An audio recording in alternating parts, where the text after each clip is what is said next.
Western Ag Network is on the road. We're in Salt Lake City, Utah for the American Farm Bureau Federation's annual convention. Well, hi everybody from the Western Ag Network. I'm Russell Nemetz, and it's time for another On the Road feature from the American Farm Bureau Federation's annual convention here in Salt Lake City, Utah. You know, whether it's back home at state conventions or here on a national level, like this week in Salt Lake City, Utah at the American Farm Bureau Federation's annual convention, there is never a lack of issues to talk about when it comes to America's agriculture industry. And joining us now to talk about a few of those ag issues is Cole Coxbill, the Wyoming Farm Bureau Federation Vice President. And you know, Cole, whether it's down here in Utah, back in Wyoming, or wherever, water is certainly the lifeblood of those of us in agriculture, and that certainly holds true back in the cowboy state. Taking it a step further, those that are lucky enough to have a little bit of irrigation water at their disposal is also critically important, and that's why making sure we have proper funding for irrigation infrastructure is a top priority for Wyoming Farm Bureau. Oh yeah, with Wyoming being the headwaters of 7 different drainage basins, I mean, it's very important to use our water very conservatively and then very efficiently. And to do that, we need to convey it to our farmers and ranchers so they can use it productively in the most beneficial use. So these systems are over 100 years old, and you know, our forefathers put them in and invested and made the West what it is, and because of it. And we need to maintain them and update them and just always keep in mind that's what our lifeblood is in the West, is water. And so it's just something that we have to keep in mind and keep on the forefront. Yeah, another thing that's on the radar, it seems like every single day now for farmers and ranchers, is keeping a watchful eye on those lawmakers and agency personnel in Washington, D.C. Regarding regulatory issues. Yes. Yeah, you know, just in the water, I mean, there always seems like, just like the WOTUS, waters of the U.S., they keep on wanting to put more land under jurisdiction and just control more water. And the water is the state's water, each state's individual, and then us, we use as producers more efficiently and most beneficial use, you know, for everybody in the United States. And so those regulatory just keeps coming down and pressure, and that's what Wyoming Farm Bureau and American Farm Bureau is there for the farmer and the voice of agriculture. And when we can't always be there as an agriculture producer and a businessman, they're there for us as our loud voice, standing up for us. What about livestock issues, Cole, that, Wyoming Farm Bureau is watching back home and, bringing some of those conversations and discussions to a national conventions like this week here in Salt Lake City? Yeah, with the livestock, they're really pushing the new veterinary stuff where you have to really have to have a relationship with your veterinarian. It's for a lot of these feedstuffs and a lot of these antibiotics, just a regular LA 200, you have to go get a subscription. Those are stuff that we treat our animals. When they're sick, we treat them. It's just now we already have a shortage in the West, especially Wyoming, of veterinarians, and to have them, they're already short of time on every single operation, every single business it's a strain on them and a strain on us. So that's another indication of just the regulatory that coming down from on top, trying to tell us how to run our business, and it's different all across the country. You talked about the shortage of large animal veterinarians, Cole. I mean, how important truly is it to get more men and women interested in serving rural America and taking it a step further, serving the U.S. livestock industry in this capacity? Well, it's very important, but also it goes back to, again, regulations. In Wyoming doesn't recognize the vet techs where other states do. So it's just, they go through some great programs in the state of Wyoming. Some colleges have some great programs, but then they have to leave the state. So there's people stepping up, but again, the regulatory environment over the top, limiting what people can and cannot do.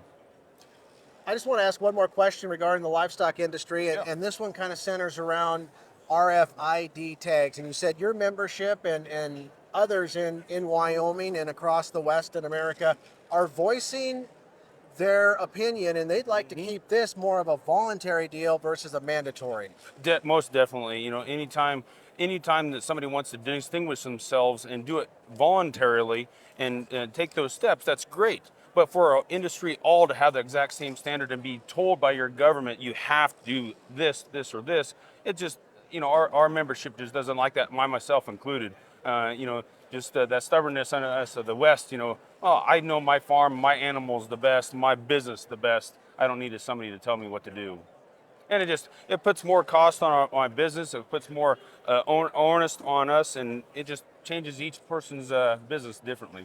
Absolutely, and all the more reason, if you will, to pay your dues and become a member of the Wyoming Farm Bureau Federation if you live in the Cowboy State or your own state farm bureau, wherever you call home, and also pay your membership dues and become a member of the American Farm Bureau Federation, because when you're busy back home on your farms and ranches, these organizations truly are working every day, all year round on your behalf on these issues that are impacting your way of life.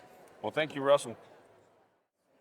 Well, one of the many topics covered this year here in Salt Lake City, Utah, at the American Farm Bureau Federation's 105th annual convention was the need for rural America to see more people getting involved with large animal veterinary medicine. Now, joining us now to talk more about this important topic is Beth Blevins, a Montana Farm Bureau member from Charlotte, which for folks not in Montana, that's in the western part of the state. Yeah. But you're a large animal vet in Yes. western Montana, and you actually attended the session here in Salt Lake City where this very topic was covered. What was the message? Well, Todd Greenwood from Farm Journal, he's the vice president of Farm Journal, and he was the one that spoke. And he was saying that in the last 10 years, it's been down to only 5% of the graduating veterinary class that wants to do food animal or large animal, production animal medicine. Well, I graduated 38 years ago in 1986, and at that time there were 144 in our class, and only 7 wanted to be large animal vets, and I was one of them. And so that was still 5%. So after all these years, we're kind of getting an attenuation of the large animal vets that are available for our producers. Well, there is a critical shortage of men and women wanting to get involved with the profession. As a large practicing animal vet, what are some of those challenges out there that you think are preventing more people wanting to do what you're doing? Probably one of the big pieces is that the cost of the veterinary education. When I graduated, both my living expenses and tuition for 4 years was $28,000. Now it's probably over $100,000 for those, and that's with the state paying the out-of-state portion of the tuition. I graduated from Colorado State University, and that was the cost then, Montana paying the out-of-state portion of the tuition. So cost and then return on investment. So a lot of people don't want to put that much time, effort, and money into an education that they don't see a reality of getting enough of a return on investment. So are some of those people that maybe otherwise would want to be large animal vets still practicing animal medicine, but they're just not doing food animals or livestock? Yeah, there's a lot of people that are graduating in small animal medicine. The other thing I think is our younger generations want more of a work-life balance, and there's not that much balance. But you just take your kids with you, and we raised 2 kids, and they went with us. And my husband is my vet tech, so it was still family time, even if we were working. Well, it truly is, and it's a lot like just running a farm and ranch. I mean, Yes. you have to do whatever it takes, and when you have a rancher call you at 2 o'clock in the morning and a heifer is struggling, you just pretty much drop everything that you're doing. Like you said, load the husband, the kids in the pickup, and you go deliver a calf, right? Right. Yep. So when it comes to the monetary part, like say when you graduated from Colorado State University a few years ago versus what it would probably take today to get, your veterinary medical license. Yep.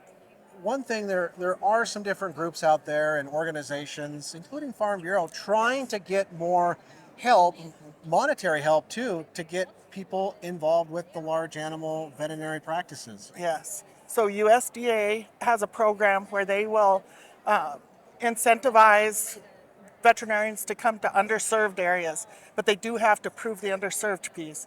So if they're going to an underserved area, they have to write a paper each year, but they can get up to $25,000 a year for 3 years.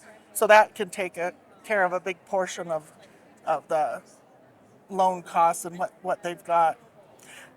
But now I'm hearing, so I have some undergraduates that rode with me, and then they've graduated and found jobs, and they're actually getting bonuses to sign on, and they are being paid way more than what it used to be. I think the other thing is with that work-life balance, there's a lot of corporate medicine happening. So corporations are buying small animal clinics, and that's very attractive to have a 9 to 5 job. And they don't have to do the emergencies, even for small animal. They are just their 9 to 5. I think that's appealing to some people. Yeah, it is. And I guess just to kind of wrap things up, Beth, I mean, it is a lot of work. It's like farming and ranching. You're going to have to put long hours in, but there's still opportunities out there, and a real need for people to practice large animal vet medicine, because as we've been talking through this interview, there's getting to be fewer and fewer people wanting to do this. And that's like farm broadcasting too. There's going to be fewer and fewer of us wanting to do this too. Yep. And sooner or later we kind of maybe want to retire, But is there also opportunities, if there's a practicing vet like yourself for a young person to maybe, work underneath, and then that gives you and your family maybe a transition plan that you maybe otherwise wouldn't have? Yes. And I think what I would encourage young people, that they have to love science.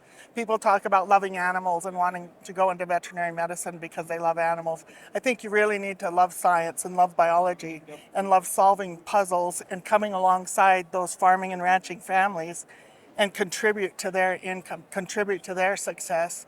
And then it brings you the joy of their success vicariously, plus just enjoying your own success because you've solved a problem and made life better for that family. Yeah, so if there's somebody listening or watching to us and they want to learn more, or they have an interest maybe in becoming a veterinarian, whatever they want to do, whether it's small animals or livestock, large animals, I mean, what is your advice to them? Boy, like I said, enjoy the science, love the science. Go work at a veterinary clinic. That's what my dad told me to do when I was a kid. Go work at the clinic and see if you like it. And I did, and I did. And you're still and doing I'm it. still doing it. And your kids love it, and your husband loves it. Yep.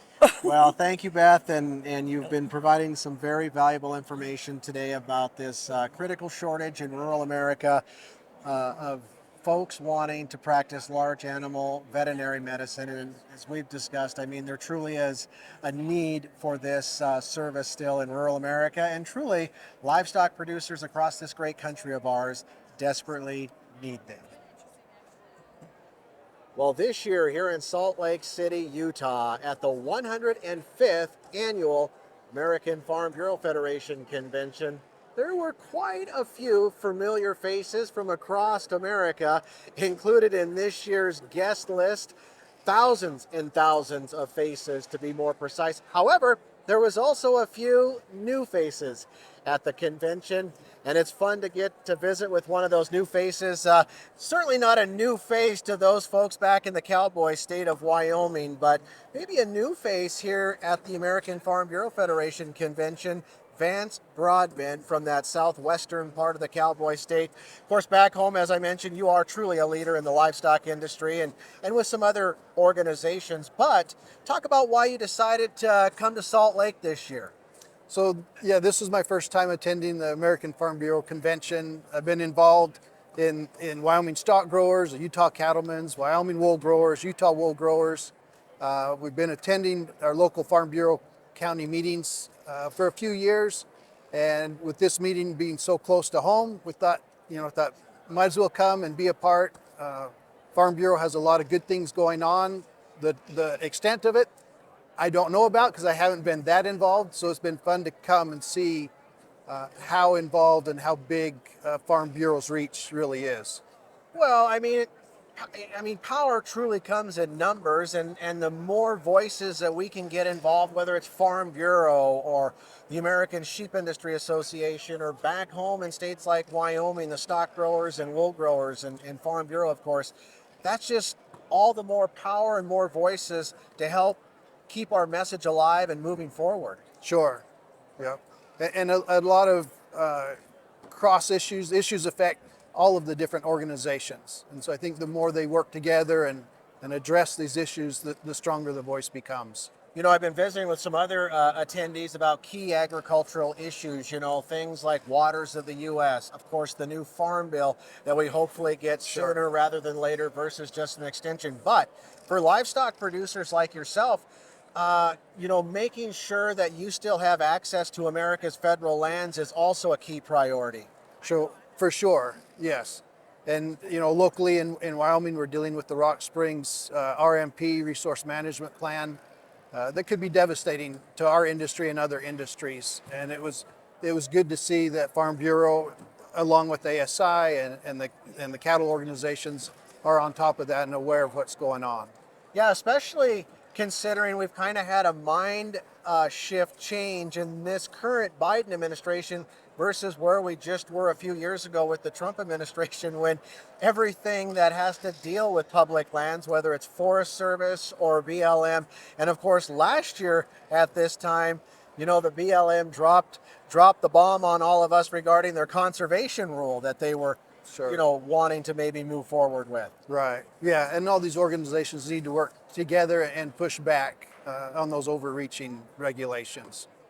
You know, Vance, let's just wrap up. You know, regulatory issues are always top of mind for farmers and ranchers like yourself. And of course, for those of us in the West, you know, a big one is the Endangered Species Act and trying, hopefully before we die, maybe to get some sort of reform.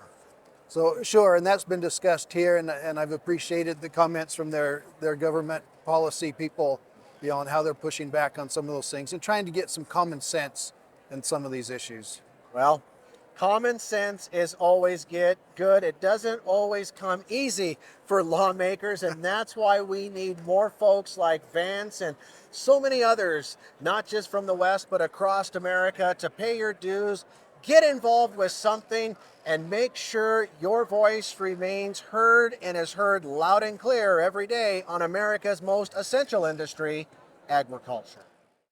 Now, as Farm Bureau members make their way home from this year's American Farm Bureau Federation Convention in Salt Lake City, Utah, Farm Bureau reminds producers that membership dues really do work every day on their behalf, and that's all the more reason to become a member and help support one of the most powerful voices for American agriculture. The Western Ag Network is on the road. We're in Salt Lake City, Utah, for the American Farm Bureau Federation's annual convention.